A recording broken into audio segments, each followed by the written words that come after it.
Hi, my name is Florus Prinsloo. I live in a little city called George, right at the tip of Africa, and I've been asked to submit a brief video on whether I am a social justice change maker to the ITC ILO in Turin. Very grateful for this opportunity and to allow the colleagues to decide whether I am such a person, a social justice change maker. I'll tell you about two processes, stories around two processes that I've led to a large degree in South Africa.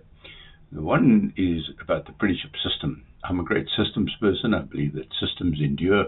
People come and go, but once you have a system in place, then those that come after you will continue to grow and develop the system. So the apprenticeship system, we had to redevelop the system in the new democracy from 1994 onwards, because the previous system had an incredibly racial bias due to apartheid. And I led the process from about 2004 to change the law as part of the Human Resource Development Council structures, which I served on for 11 years. We changed the law, the legal framework. We made a standard funding arrangement which endures even to today, where you have a constant funding of about 206,000 Rand per learner over a 3-year period for all apprenticeships.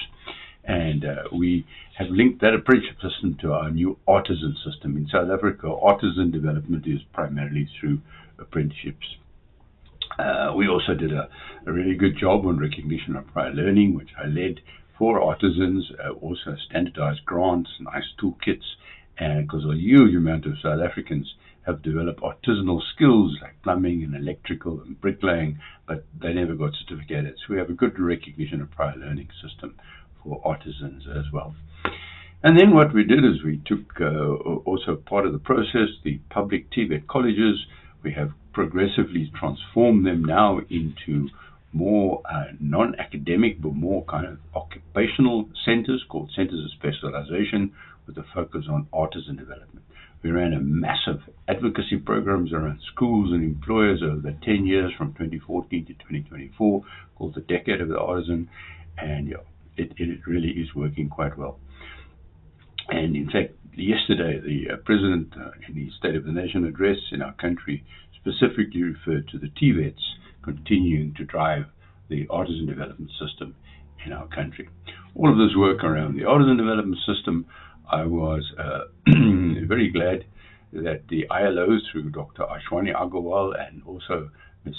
Alicia Voza, allowed us to integrate that into the large ILO study on adult apprenticeships, which we did during 2020 and 2022, which I led, and we published documents on all that, and very grateful. And there's a video in my submission to you, my motivation letter. There's a video link that also describes that entire process. So the ultimate culmination of this artisan development system happened in 2023, where the National Apprenticeship and Artisan Development Advisory Council, or NADAB as we called it, was established by law, statutory. It's a legal part of the legal framework, and is led by the two primary employer groups of a tripartite structure. Employers and labor, and government supports it, and that is in place. So that's the one system that I have led, and I believe that it has affected and helped many thousands, probably hundreds of thousands of people, particularly young people, to improve their social status in life and their livelihoods, which is what social justice is all about, in my view. The second system I've built is a regional skills system, very similar to what is happening in Europe. You're taking skills down to regional. This is the Garden Route Skills Maker system in my own region back here. This came out of a disaster of 2017, massive fires we had here in the area, and from that we rebuilt a lot of our infrastructure and reskilled and upskilled people, particularly in the tourism and hospitality sector. That system is still growing. I'm still part of it. It's part of my local work here in my area, and we have managed to train over 2,000 young people. These are all needs people that are not in education, training, or employment, and we've had to help them also improve their status in life. I have 11 youngsters that I've mentored into this, develop them as skills development people. So that's how I'm giving back into the system. So there's the second system that I've developed. So yeah, I hope that the development of these two systems indicate to you how I continue to work. I've now moved into another part of systems development. It's the Just Transition System. I'm a team leader as part of a very large German consulting group working in South Africa, and the ILO also, again, is involved.